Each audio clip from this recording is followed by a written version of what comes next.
मेरठ के एक घर में से ऐसी खौफनाक कहानी सामने आई है जिसे जानकर हर कोई सन्न रह गया है। इस कहानी में कुल 3 किरदार हैं, पति, पत्नी और वो। हालात कुछ ऐसे बने कि पत्नी को प्रेमी के साथ मिलकर अपने पति का कत्ल करना था, लेकिन प्रेमी अंधविश्वासी था। वो चाहता था कि अपने पति के सीने पर पहला वार उसकी मासूका करे, जबकि खुद उसकी 2 हथेलियां काटना चाहता था।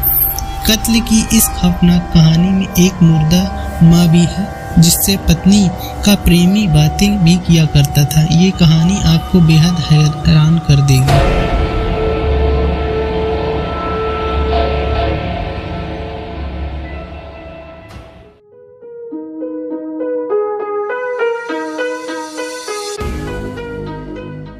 कहानी का आगाज होता है यूपी के मेरठ से, जहां एक मोहल्ले में मौजूद एक घर के बाहर भीड़ जमा थी। हर एक की निगाहें उसी घर की तरफ थी।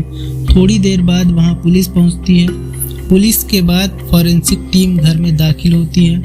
घर के अंदर से और तो कुछ नहीं, नीले रंग का प्लास्टिक का एक ड्रम बाहर निकाला जाता है। अमूमन इस तरह का ड्रम लोग घर में पानी जमा करने के लिए खरीदते हैं। इसके बाद ड्रम को एक गाड़ी में डालकर ले जाया जाता है। अब ड्रम मेरठ के एक सरकारी अस्पताल के मुर्दा घर पहुंच चुका था। ड्रम जरूरत से ज़्यादा भारी था, न ड्रम खुल पा रहा था, न ही उसे तोड़ा जा सकता था। लिहाजा पुलिस वाले तय करते हैं कि इस ड्रम को मशीन से काटा जाए। कुछ देर में ही मशीन और मैकेनिक भी मुर्दा घर में बुला लिए जाते हैं। अब बारी ड्रम को काटने की थी। बड़ी मशक्कत के बाद आखिरकार ड्रम को काटने में कामयाबी मिल जाती है। दरअसल उस ड्रम के अंदर सीमेंट का घोल भर दिया गया था, जिसकी वजह से वो जमकर सख्त हो चुका था, बिल्कुल पत्थर की तरह। ड्रम काटने के बाद उसके अंदर जमे हुए सीमेंट के टुकड़ों को भी मशीन से काटने का काम शुरू हो जाता है। थोड़ी देर बाद सारे टुकड़े अलग अलग हो जाते हैं और फिर उन्हीं टुकड़ों में से करीब 3 टुकड़ों में बिखरा सौरभ कुमार बाहर निकलकर आता है। ड्रम में टुकड़ों में बंद होने के पूरे 14 दिन बाद जमे हुए सीमेंट और काटे गए ड्रम के बराबर में जमीन पर काली पॉलीथीन में सौरभ कुमार की लाश के 3 टुकड़े रखे हुए थे। फ्रिज, कुकर, बैग के बाद ये सबसे ताजी लाश है जो एक ड्रम में उगली है। लेकिन कहानी ऐसी है कि आपका दिमाग घूम जाए। ये कहानी एक ऐसी पत्नी की है जिसने घर वालों की मर्जी के खिलाफ लव मैरिज की, लेकिन लव मैरिज के 3 साल बाद उसे फिर से लव हुआ और उसने अपने पहले प्यार और पति के सीने में अपने हाथों से पहला खंजर उतारा। फिर दूसरे प्यार यानी दूसरे प्रेमी के साथ मिलकर लाश के 3 टुकड़े किए, सर धड़ से अलग किया, दोनों हाथों की हथेली काटी, फिर आधी लाश बैग में डालकर बेड के नीचे रख दिया।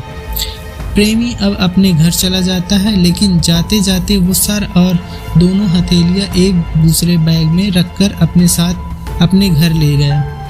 प्रेमी के जाने के बाद इधर प्रेमिका को अब बैग में रखी लाश से डर लगने लगा। नींद नहीं आ रही थी, इसलिए तड़के 3 बजे वो भी आधी लाश को घर में छोड़कर अपने प्रेमी के घर चली गई। ये कहानी है 3 लोगों की। 29 साल के सौरभ कुमार, 26 साल के मुस्कान रस्तोगी और 28 साल के साहिल शुक्ला की। साल 2016 में सौरभ की मुलाकात मेरठ में मुस्कान से होती है। मुलाकात दोस्ती में बदलती है और फिर दोस्ती प्यार में बदल जाता है। सौरभ ने मुस्कान को बताया कि वो मर्चेंट नेवी में है और लंदन में पोस्टेड है, मगर इसके बावजूद सौरभ के घर वाले मुस्कान की शादी उसके साथ करने के लिए तैयार नहीं होते। सौरभ घर वालों की मर्जी के खिलाफ जाकर मुस्कान से शादी कर लेता है।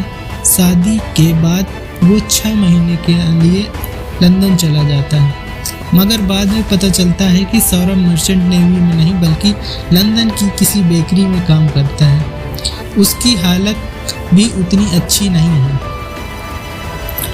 इधर सौरभ और मुस्कान को तब एक बेटी हो चुकी होती है। बेटी होने के बाद अब सौरभ के घर वाले भी उसके करीब आने लगे, मगर तभी कहानी में एक नया ट्विस्ट आ जाता है। सौरभ ज्यादातर लंदन में रहता था और मुस्कान अकेली बेटी के साथ किराए के मकान में। इसी दौरान मुस्कान की मुलाकात उसी मोहल्ले में रहने वाले साहिल शुक्ला से होती है। देखते ही देखते दोनों बेहद करीब आ जाते हैं। अब साहिल अक्सर मुस्कान के घर आने जाने लगता है, यहाँ तक कि दोनों घर में शराब भी पीते थे। इत्तेफाक से मकान मालिक उन दोनों के रिश्ते को भाप जाता है। साल 2021 में जब सौरभ लंदन से मेरठ आता है, तब मकान मालिक उसे मुस्कान और साहिल की सच्चाई बता देता है।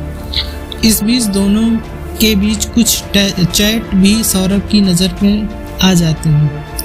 फिर सौरभ और मुस्कान में झगड़ा होता है और बात तलाक तक पहुंच जाती है। सौरभ मुस्कान को अब तलाक देना चाहता था। इन्हीं झगड़ों के बीच 2023 में सौरभ फिर लंदन चला जाता है। अब मुस्कान और साहिल आज़ाद थे। फिर पूरे 2 साल बाद फरवरी 2025 में ये आज़ादी खत्म होने वाली थी, क्योंकि सौरभ 24 फरवरी को लंदन से 2 साल बाद मेरठ अपने घर वापस लौट रहा था।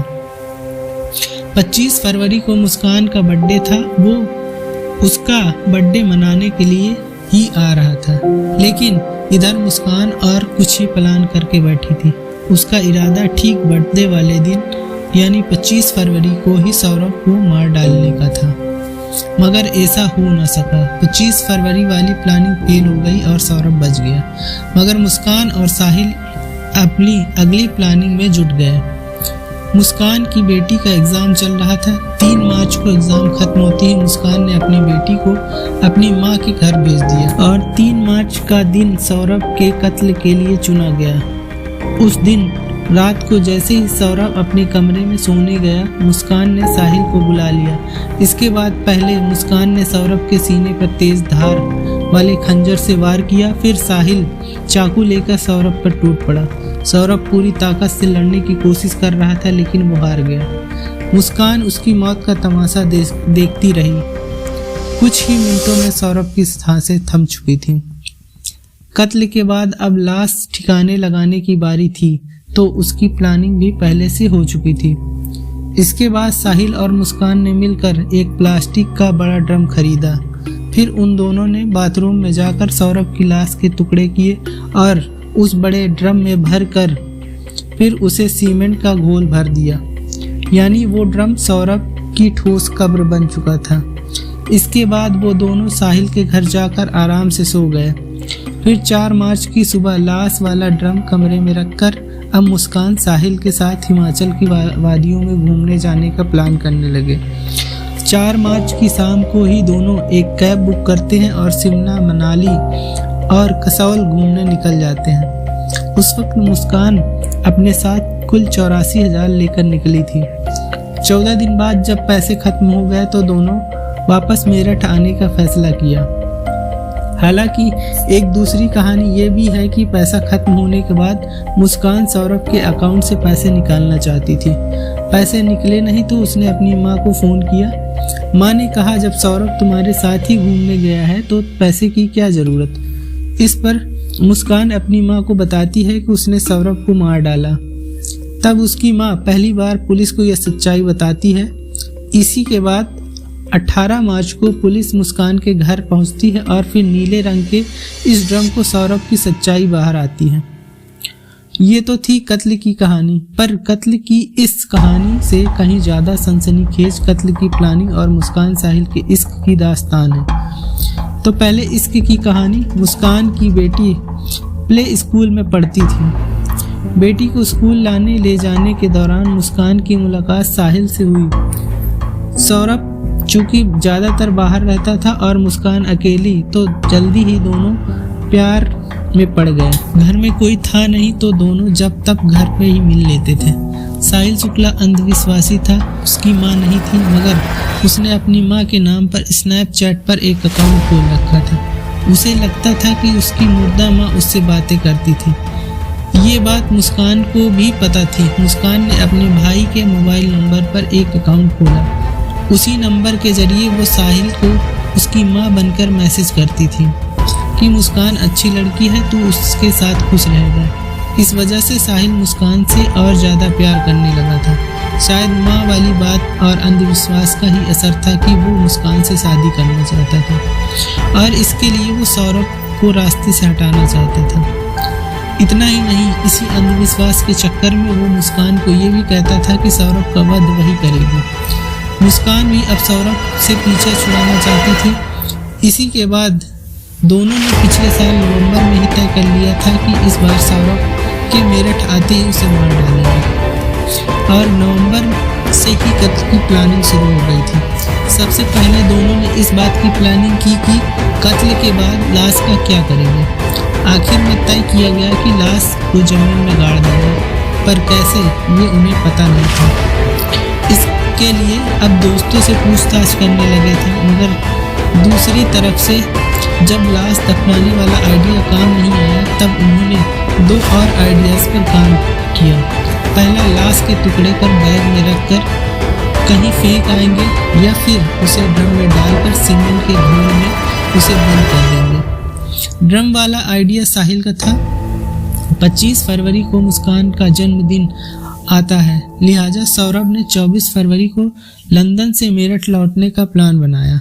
इसी के बाद तय हुआ कि ठीक बर्थडे वाले दिन ही सौरभ का कत्ल होगा। प्लानिंग ये थी कि शराब में बेहोशी की दवा मिलाकर उसे पिला देंगे फिर मार डालेंगे, मगर उस रात सौरभ ने शराब पी ही नहीं। 25 फरवरी वाली आइडिया यानी कि पहली कोशिश नाकाम रही। अब मौत की दूसरी तारीख 3 मार्च तय की गई, क्योंकि उस दिन मुस्कान और सौरभ की बेटी का एग्जाम खत्म होना था और फिर बेटी को मुस्कान को अपने माँ के घर भेजने का प्लान था। प्लान के तहत मुस्कान पहले से ही दुकान से 800 रुपए के 2 चाकू खरीद कर लाई थी। दुकानदार को शक न हो इसलिए कहा था कि मुर्गा काटने के लिए चाकू चाहिए। फिर 3 मार्च की रात आई। इस बार शराब की जगह मुस्कान ने सौरभ का पसंदीदा खाना कोफ्ता बनाया और उसी में बेहोशी की दवा मिला दी। जब सौरभ बेहोश हो गया तब देर रात मुस्कान ने साहिल को घर बुलाया और फिर सौरभ के सीने में पहला बार मुस्कान नहीं की, क्योंकि सौरभ अंधविश्वासी था और चाहता था कि सौरभ का वध मुस्कान करे। ये साहिल का अंधविश्वास ही था कि उसने कत्ल के बाद सौरभ की दोनों हथेलियां काटी और फिर उसका सिर और हथेलियां अपने बैग में रखकर अपने घर ले गया। दोनों ने ये भी पहले से ही तय कर लिया था कि कत्ल के बाद वो शिमला चले जाएंगे और सबको यही लगेगा कि मुस्कान और सौरभ साथ घूमने गए। कत्ल के बाद सौरभ का फोन भी मुस्कान के पास था। वो सौरभ के फोन से ही उसके भाई बहन को मैसेज करती या मैसेज का रिप्लाई देती थी, ताकि सभी को यह लगे कि मैसेज सौरभ भेज रहा है।